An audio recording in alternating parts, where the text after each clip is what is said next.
지난주 우리가 스토리를 살펴보았던 것처럼 분명히 디나가 그런 고통을 당하고 난 다음에 오라비들과 또 그 가족들은 분노할 만했습니다. 분명히 분노하고 화가 날 상황이었습니다. 결국 야곱의 집안은 그 때문에 위계와 이 속임수와 피해 복수와 약탈이라고 하는 오명을 피할 수 없게 되었습니다. 비록 아버지 이삭이 잘 정착해 있고 아울러 형님 에서도 그 지역 여러 곳에서 영향력을 갖고 있었지만 막 돌아온 야곱은 이 일로 인해서 지역 주민들과 상당한 어려움을 겪게 되었습니다. 말 그대로 스스로 생각해도 어디로 가야 할까? 무엇을 해야 할까? 어떻게 해야 할까? 모든 것이 막막한 상황입니다. 야곱도 이런 상황이지만 이 일을 주도했던 야곱의 아들들도 매한가지 아니었겠나 싶습니다. 여러분, 우리 인생에 이런 진퇴양난이 있죠. 소위 말해서 과유불급 상황에 의해서 일어난 일입니다. 과유불급, 무슨 말입니까? 과하면 모자람보다 좋지 못하다 하는 것이죠. 분명 화날 만했고 억울했습니다. 그리고 그들은 나름대로 정의를 찾으려고 노력했던 것도 사실이지요. 하지만 너무 지나치면 자기들은 전략이라고 세운 것이 속임수와 위계에 불과하게 됩니다. 여러분, 우리 인생에게도 이런 때가 있습니다. 부모님에게 화날 만했습니다. 같이 일하는 동료에게 이제는 안 되겠다, 본때를 좀 보여줘야 되겠다라고 생각할 만했습니다. 이 정도면 내가 자식에게도 목소리를 높이고 화를 낼 만한 상황이었습니다. 이 정도면 그 집사님을 앉혀놓고 나무라고 또 이렇게 해서는 안 된다라고 엄히 경계할 만한 상황이기도 했습니다. 하지만 지나치면 안 되는 것입니다. 지나치게 하고 나면 그 다음에는 내가 나를 추스를 수 없는 일들이 일어나게 되는 것이죠. 창세기 34장 31절에서 그들이 이르되 우리 누이를 창녀같이 대우함이 옳으니까 큰 소리를 치고 화를 낼 만했습니다. 하지만 이렇게 큰 소리를 쳤지만 그들도 과한 행동에 대해서는 답을 찾아낼 수가 없었습니다. 여러분, 이럴 때 어떻게 해야 하는 걸까요? 오늘 이런 상황에서 창세기 35장 1절이 시작이 됩니다. 하나님이 야곱에게 이르시되 여기 보면은요, 우리 한글 성경에는 없습니다만 원어로는 then, 그때에라는 표현이 들어 있습니다. 자, 과유불급이 되어 스스로 어디로 가야 할지, 무엇을 해야 할지, 어떻게 해야 할지 아무런 답을 찾지 몰라 where, what, how 계속 이러고 있는 상황 속에서 아버지와 아들이 서로 언성 높이고 싸우고 있던 때입니다. 너희가 우리 집안을 다 망하게 만들었도다. 그러면 우리 여동생을 창녀와 같이 대우함이 마땅합니까? 라고 싸우고 있는 그때 하나님께서 자, 이제 그만 말하고 내 말을 들으라 라고 하신 것이. 야곱도 지금 할 말이 넘칩니다. 지금 정말 레위와 이들을 시므온을 바라보고 있으니까 막 화가 나는 것이죠. 그리고 또한 아들들은 아버지에게 언성을 높이고 또 지금 소리를 높입니다. 그러면 여동생을 이렇게 대하는 게 옳습니까? 라는 것이죠. 지금 이 상황에서 이렇게 한 것이 옳았다 틀렸다 그런 끊임없는 대화들이 일어나고 있습니다. 그러나 그때가 지금 어떤 때일까요? 바로 하나님이 말씀하실 때입니다. 지금 그렇게 행동하면 안 되는 거 아니었냐? 지금 이럴 때 이렇게 했었어야 되는 것 아니냐라는 그런 많은 이야기들이 넘칠 때, 그때는 오히려 어떤 때냐? 우리가 말하는 때가 아니라 하나님이 말씀하시는 때가 되었다라는 것입니다. 오늘 주님이 하신 말씀을 하나씩 살펴보고 싶은데요, 첫째 1절을 한번 같이 읽었으면 좋겠습니다. 하나님이 야곱에게 이르시되 일어나 베델로 올라가서 거기 거주하며 네가 내 형 에서의 낯을 피하여 도망하던 때에 내게 나타났던 하나님께 거기서 제단을 쌓으라 하신지라. 첫째로 하나님은 일어나 베델로 올라가라고 합니다. 그리고 둘째로 하나님께서 거기서 제단을 쌓으라라고 말씀하십니다. 먼저 싸움과 분쟁의 땅을 떠나는 것이 첫 번째입니다. 어쩌면 인간적으로 보면은요, 세겜은 이제 자신들의 땅이 되었어요. 그죠? 남자들 뭐 다 죽여버렸고, 아이들과 부녀자들 다 노예로 취했고, 그리고 그 땅에 시체가 즐비한 곳에 들어가서 약탈까지 다 했습니다. 큰 부를 축적하게 되었습니다. 하지만 많은 것을 얻게 되어지고 복수도 하고 땅도 차지할 만한 상황이 되고 나니까 서로를 향한 미움과 갈등이 끊어지지 않게 되어졌습니다. 그래서 하나님은 위계와 살육과 약탈로 얻은 땅이라면 떠나라, 일어나서 떠나라는 것을 먼저 말씀하고 있습니다. 사랑하는 성도 여러분, 싸움과 분쟁의 땅에서 우리는 과연 끝까지 싸우는 것을 선택할 수 있겠습니까? 누가 이기나 한번 해보자 하며 형제와 형제가 서로를 반목하고, 그리고 또한 그 부모와 형제가 서로 언성을 높이며 이 땅 끝까지 싸우는 일, 내 행동이 옳았다, 네 행동이 옳았다, 그 행동 때문에 우린 다 죽었다, 아니다, 이것은 불의한 일에 대한 싸움이다 하며 끝까지 우리가 부딪히는 것을 주님은 원하시지 않고 그 상황과 그 환경을 일어나서 떠나라라고 말씀하고 있는 거예요. 그리고 그 다음에 말씀하십니다. 약속의 땅으로, 언약의 땅으로 올라가라는 것입니다. 그러면 일어나라고 한 다음 주님은 뭘 이야기하실까요? 베델로 올라가라, 올라감을 말하고 있습니다.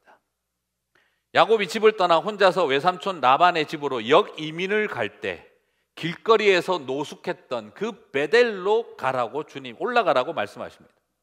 베델, 야곱에게 그것은 어떤 곳일까요? 많은 분들이 쉽게 생각하기도 합니다. 그곳은 다른 어떤 곳이 아니라 야곱이 순수한 믿음으로 소박하게 하나님에 대한 신앙을 가지고 믿음을 가졌던 곳이다 라고 생각을 하죠. 물론 뭐 그런 면도 없지 않아 있겠죠. 하지만 야곱에게 있어서 베델은 어떤 곳이었느냐? 순수한 믿음으로 하나님을 찾았던 곳이 아니라 사실은 하나님이 절망 가운데 있는 그를 찾아오셨던 곳입니다. 갈 바를 알지 못하고, 그리고 어디에도 환영받지 못하던 그 어려움 속에 있던 그를 찾아오신 곳이었습니다. 그곳은 어떤 곳이냐? 아버지와 형님을 속인 위계를 하고 장자권을 가로채고 도망치듯 떠나 잠을 청하던 곳이었습니다. 결혼하기 위해서 간다고 하지만 지참금도 하나도 들고 가지 못한 채 혼자 형님 죽이려고 하는 그 눈치 피하여 겨우 장자권 가로채고 도망치듯 떠나 잠을 잤던 곳입니다. 그곳은 어떤 곳입니까? 어디에서도 환영받지 못하고 속하지 못하고 홀로 가는 외로운 길이었습니다. 그는 철저한 외로움과 고독을 경험하는 곳이었습니다. 그리고 또한 그곳은 돌아오는 것은 고사하고, 과연 내가 외삼촌 라반의 집에까지 살아서 갈 수 있을까? 도착이나 할 수 있을까? 마치 죽음의 문이 열리고 고생문이 훤하게 열려있는 바로 그곳에 잠을 자도 잠이 오지 않아 뒤척거릴 바로 그런 밤을 보내었던 곳이 바로 베델이었습니다. 너무 상황이 비슷하지 않나요? 너무 상황이 유사하지 않습니까? 지금 세겜 사람들을 속이고 위계와 살해와 약탈로 떠나는 야곱의 가족의 모습이나, 그때 형님과 아버지를 속이고 도망치듯 죽음을 피해 도망가던 그때 야곱의 모습이나 너무나 유사하지 않습니까? 형님도 무섭고 아버지에게도 못 돌아가고 그 땅의 백성들을 피해서 그렇게 어디로 가야 할지 방향을 찾지 못하고 있는 이 야곱과 그의 가족들의 모습은 그 당시 형님도 무섭고 아버지도 피해 도망가던, 어디로 가서 나는 누구에게 속할 수 있을까 두려워하던 그때 어린 시절의 야곱과 너무나 유사합니다. 그런데 그때 그런 젊은 야곱을 만나 주셨던 것처럼 하나님은 지금 이런 모습의 야곱도 여전히 똑같이 만나고자 하십니다. 베델의 하나님은요, 우리가 될성 푸른 떡잎이라서 챙겨주시는 하나님이 계신 곳이 아니라 싹수부터 노란 죄인된 인생들을 여전히 불쌍히 여겨주시는 하나님이 계신 곳, 기다리시는 곳입니다.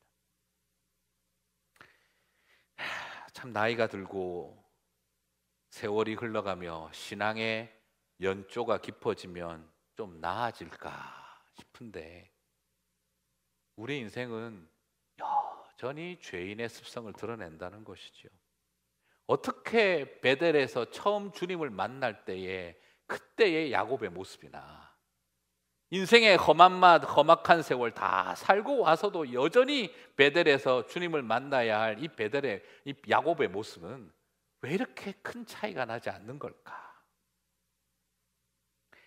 아마도 하나님이 베델로 올라가라고 할 때 야곱은 그때 발견했을 것 같아요. 그때나 지금이나 겉모습은 달라졌으나 여전히 내 안에는 어린 야곱의 속사람이 내 속에 어린 야곱이 있구나 하는 것을 어쩌면 인생의 경륜을 경험한 야곱은 그제서야 깜짝 놀랐을런지 모르겠습니다. 그리고 발견했겠지요. 내가 봐도 징글맞을 야곱의 모습을 여전히 가지고 살아가고 있는 내 모습을 바라보면서 마치 숨겨진 죄를 들킨 것처럼 얼마나 깜짝 놀랐을까요? 그리고 또 하나 더 발견했을 것입니다. 그때나 지금이나 이런 나와 여전히 함께하며 베델에서 기다리시는 하나님을 보았을 것입니다. 베델로 올라가자. 뭐 대단한 신앙의 결단처럼 우리는 순수한 믿음으로 베델의 시대로 돌아가자. 뭐 이렇게 우리 자신도 프라파겐다를 만들고 뭐 뜨겁게 기도하고 할 그럴 분위기가 아닙니다. 결단의 마음을 가집시다. 우리 다시 베델로 돌아갑니다. 뭐 이렇게 할 분위기가 아닙니다. 베델로 올라가자는 고백은요, 힘 팍팍 줘가며 우리가 목소리 높여가며 선포하라고 하신 메시지가 아니라 여전히 속임수와 위계로 복을 가로채어 도망가듯 집을 떠나며 어디서든지 속하지 못한 외로움과 두려움에 몸소리치며 잠 못 이루던 밤이 있던 그곳으로 돌아가라는 하나님의 메시지라는 것입니다. 진짜 하나님 한 분만 바라볼 수밖에 없었던 그때 그 자리, 그리고 그곳에서 나는 여전히 이 모양이구나, 그럼에도 불구하고 하나님은 여전히 이런 나를 불쌍히 여기시는구나 하는 것을 느끼는 자리로 가라는 말입니다. 오늘 우리가 모여서 그냥 이런 뒤에다가 걸고 현수막 걸고 베델로 돌아가자, 그래서 목에 힘줘가며 기도하고 우리의 안에 베델의 신앙을 회복하자, 이렇게 할 문제가 아니라는 겁니다.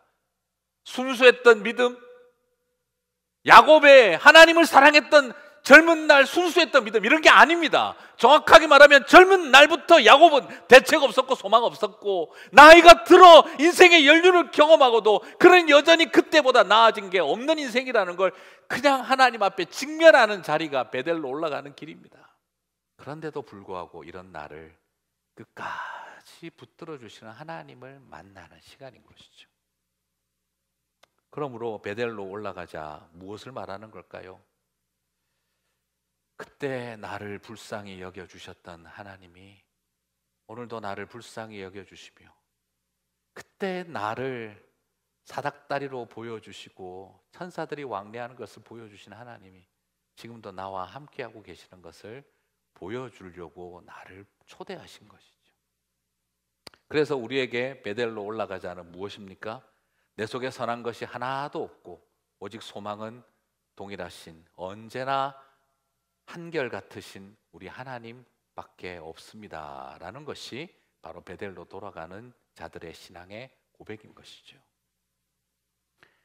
이렇게 올라온 야곱에게 하나님은 말씀하십니다. 뭐라고 말씀하실까요? 10절을 봅니다.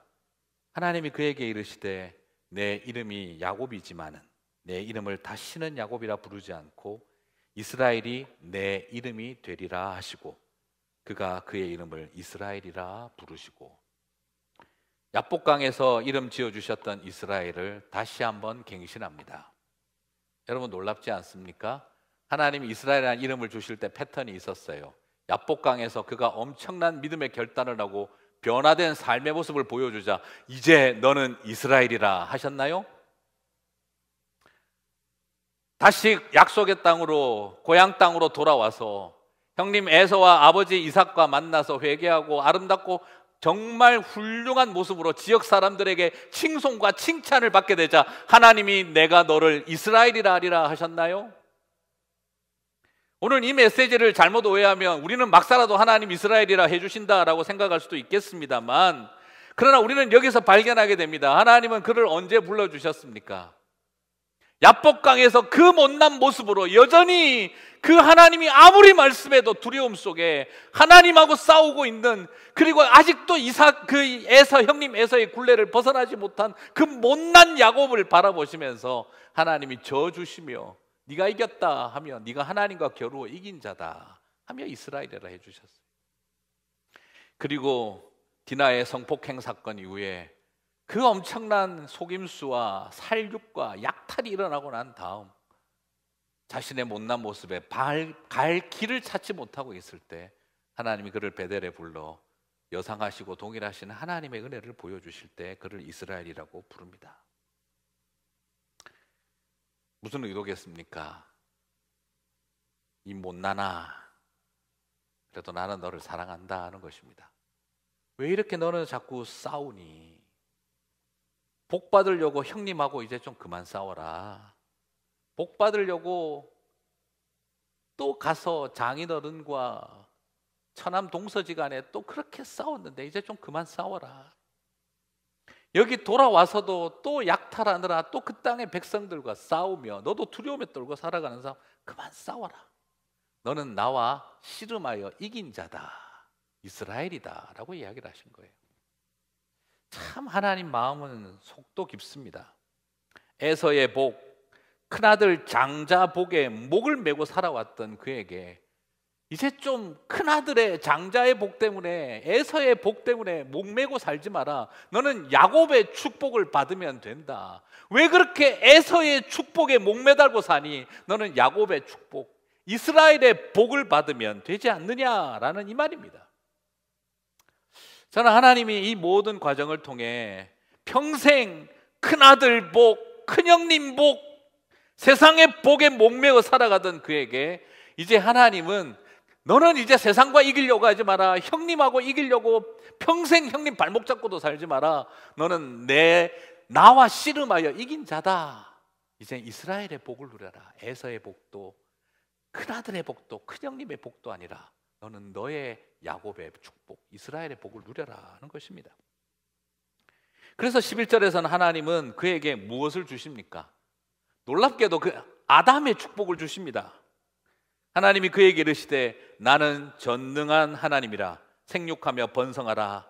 한 백성과 백성들의 총회가 내게서 나오고 왕들이 내 허리에서 나오리라. 여러분, 이게 바로 뭡니까? 창조의 복을 갱신시켜주고 있잖아요. 아담에게 주셨던 생육하고 번성하라, 땅을 정복하라, 다스리라, 너에게서 왕의 가문이 나오리라. 지금 하나님은 생육하고 번성하여 충만하며 땅을 정복하고 다스리라는 아담의 축복을 바로 이 야곱에게, 이스라엘에게 이스라엘의 복으로 회복시켜주고 있는 것을 발견하게 됩니다. 그리고 12절에서는 아브라함과 이삭의 언약을 또한 이어가고 있습니다. 내가 아브라함과 이삭에게 준 땅을 내게 주고 내가 내 후손에게도 그 땅을 주리라 하시고, 그렇게 세겜 땅에서 칼부림하고 살지 말고 형님 피해서 아버지 이삭 눈치 보며 피해 다니지 말고 나는 네 아버지 이삭과 네 할아버지 아브라함에게 약속한 그 복을, 아브라함과 이삭의 대를 이어갈 축복의 통로로 너를 선택했다라고 말씀하고 있는 거예요. 사랑하는 성도 여러분, 저는 오늘 이 말씀을 보면서 이제 우리 안에 이런 추스림이 일어났으면 좋겠습니다. 우리 안에 회복이 일어났으면 참 좋겠습니다. 너무 오랜 세월 동안 우리는 콤플렉스를 가지고 싸움을 하며 살아왔습니다. 그 싸움은 형님, 그 싸움은 주변 사람들, 그 싸움은 끊임없이 벌어져서 나중엔 라헬과 레아도 자매간인데도 싸우고, 내 안에 놓은 아들들이 12도 다 내 새끼들인데 다 서로 싸우고, 이 싸움이 끝이 나지 않는 일을 이어왔던 것이죠. 이제 하나님은 여기서 그만하자라고 하고 있는 것입니다. 우리에게 이런 추스림이 필요합니다. 자, 그런데 하나님은 이것을 다 약속하셨는데 이제 야곱은 이 놀라운 사실 앞에서 그런 사람들을, 가족들을 준비시키는 일을 합니다. 저는 이 점이 굉장히 참 좋아요. 왜냐하면 오늘 이 메시지는 그러므로 베델에 가서 하나님 복만 받으면 된다, 이게 아닙니다. 이 과정을 위해 야곱이 달라졌다는 걸 좀 발견하게 됩니다. 야곱은 식솔들을 준비시킵니다. 2절을 같이 한번 읽어볼까요? 야곱이 이에 자기 집안 사람과 자기와 함께한 모든 자에게 이르되 너희 중에 있는 이방 신상을 버리고 자신을 정결하게 하고 너희들의 의복을 바꾸어 입으라. 여러분, 세겜 땅을 차지하고 난 다음 약탈하면서 취득했던 부끄러운 물건들, 그게 바로 다 그 이방 사람들이 가지고 있는 우상들, 금기고리 이런 것들이 다 뭐겠습니까? 그 온갖 우상들을 아로새겨 놓은 것들이겠죠. 그리고 그래서 세겜 땅에서 약탈하고 얻었던 모든 우상들을 다 갖다 버리라고, 묻어버리라고 합니다. 참 놀랍죠. 야복강을 건너오면서도 한번 정리했는데 야복강을 건너와서 얼마 되었다고 벌써 또 신상이 그 가족들 안에 가득하고 귀고리도 다 우상으로 만든 것들을 달고 있는 걸까요? 세겜 땅을 차지하고 그들이 그곳에서 약탈한 것들을 그들은 부끄러움과 죄의식도 갖지 않은 채 자랑하며 그것들을 가지고 전리품으로 가지고 있었습니다. 주님은 이것을 알고 계셨죠. 그러나 아무 말 안 하셨어요. 그러나 야곱이 이 상황을 이해하는 것이죠. 그래서 그가 말하는 겁니다. 다 꺼내서 묻어버리자. 우리가 이 세겜에서 얻었던 세상적인 것들은 다 이제 묻어버리자. 그가 이야기를 하고 있습니다. 그리고 또한 가족들에게 또 말합니다. 자신을 정결하게 하고 의복을 바꾸어 입어라. 옷을 바꾸어 입으라고 말합니다. 마치 아담과 하와가 식물로 옷으로 자신들의 부끄러움을 가리고 있었을 때 하나님께서 가죽옷으로 다시 지어 입히셔서 그들의 옷을 바꾸어 주신 것처럼 오늘 이곳에서 야곱은 자신의 백성들을, 자신의 자녀들에게 새 옷 입은 백성으로 다시 바꾸고 있습니다. 이것은 나중에 신약시대에 와서 예수 그리스도로 새 옷을 입은 사람들로 바뀌는 것과도 연결이 되는 이야기겠죠. 다시 우리 안에 들어와 있는 세상적인 우상을 다 묻어버리고 이제 예수 그리스도로 새 옷을 입으며 다시 한번 우리 자신을 추스리는 일, 베델에 올라가는 그 감격이 놀랍고 하나님의 은혜가 놀랍고 크지만 이제 우리에게 주어져 있는 몫을 야곱은 찾아가고 있습니다. 이 일은 하나님이 시킨 일도 아닙니다. 하지만 이제 우리가 스스로 겸비해야 할 일이 있다는 걸 보여주고 있습니다. 아직도 내 안에 하나님 기뻐하시지 않는 것들을 여전히 붙들고 있는 건 아닐까요? 세겜의 약탈품을 귀에 걸고 자랑하며 살고 있는 건 아닐까요? 다 빼버리고 묻어버리고 벗어버려야 합니다. 그래야 우리는 베델로 모든 것을 내려놓고 올라갈 준비가 되는 것이지요. 사랑하는 성도 여러분, 그렇게 베델로 올라가시게 되기를 주님의 이름으로 축복합니다. 말씀을 마무리하겠습니다. 오늘 저는 이 야곱의 모습을 보면서 참 내 모습을 보는 것 같다는 생각이 듭니다. 저도 최근에 많이 느껴요. 자꾸 뭔가 된 것 같아요. 담임 목회, 이민교회 한 10년, 예전에 누가 그런 이야기를 하더라고요. 이민 목회 10년 해보지 않고서 목회가 뭐다라는 걸 함부로 논하지 마라, 이렇게 이야기를 하더라고요. 이제 이민교회 우리가 10년, 11년 이제 제가 지나가면서 제가 자꾸 뭔가 된 것 같아요. 사람들 만나면 이민 목회는 10년을 해봐야 목회를 말할 수 있습니다, 뭐 이러면서 목회가 말이지요 하고 이렇게 훈수를 두고 싶은 생각이 자꾸 들더라고요. 참 못난 모습이죠. 맞아요.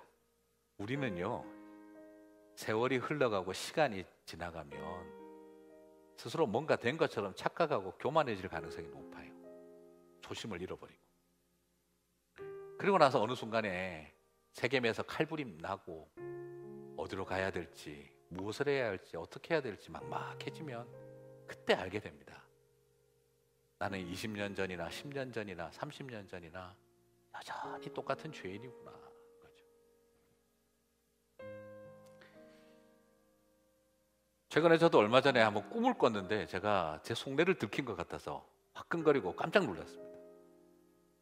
제가 얼마 전에 밤에 이렇게 잠을 자는데 꿈에 제가 어떤 대형교회 담임 목사로 부임하는 꿈을 꿨어요. 한국교회 또 의전이 끝내주잖아요. 그렇게 그냥 뭐 입구들의 성도들이 막 도열해서 저를 맞아주고 교회 구석구석을 다 보여주고 제 방으로 딱 들어갔는데, 그래서 거기에 딱 앉으려고 하는데 제 아내가 새벽기도 시간이라고 막 깨우는 거예요. 혼자 깨고 나서 무슨 생각이 들었냐면 앉을 수 있었는데 아내가 깨우네 하는 생각이 들었습니다. 그렇게 깨운 아내가 야속했을까요? 고마웠을까요?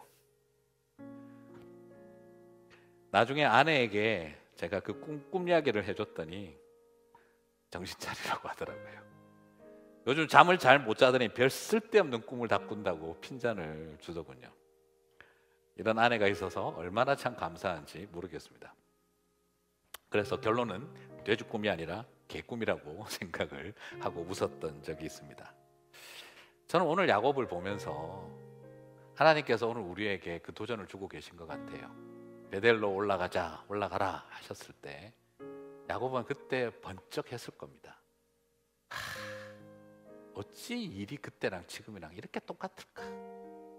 형님 속이고 아버지 속이고 장자권 탈취해서 도망가던 그때나 세겜 사람들 속이고 다 죽이고 약탈해서 어디로 가야 될지 몰라서 있는 지금이나 어떻게 내 인생이 이렇게 똑같은 수준일까? 그걸 발견했었을 때 오늘 창세기에는 다 나와 있지는 않지만 야곱이 우상을 버리게 하고 옷을 갈아입게 한 모습 속에는 그가 얼마나 자신의 부끄러운 모습을 직면하고 창피한 줄 알고 회개의 자리에 섰는가를 바라봅니다. 사랑하는 성도 여러분, 오늘 저 자신도 주님 앞에 그 모습을 발견하게 되어지고 우리 모두가 다 그 진실함 앞에 섰으면 좋겠습니다. 내가 처음 주님을 만난 그때나 그때 뭐 순수했다. 그때도 나는 야곱이었고 그 험악한 세월을 보내고도 여전히 야곱이었던 우리의 모습, 오늘 한번 보면서 하나님, 그래도 오늘 이 야곱이 아름다웠던 건 자신의 모습을 직면하고 회개에 합당한 열매를 맺으려고 직솔들을 다시 정신 차리게 하고 말씀 앞으로 돌아가게 했던 거 아닐까요 싶습니다. 아직도 내 안에 세겜의 우상들을 주렁주렁 걸고 아직도 내 안에 세겜의 옷을 덧입고 폼 잡고 싶어하는 내 욕망으로 가득 찬 우리의 모습을 직면해 봅니다.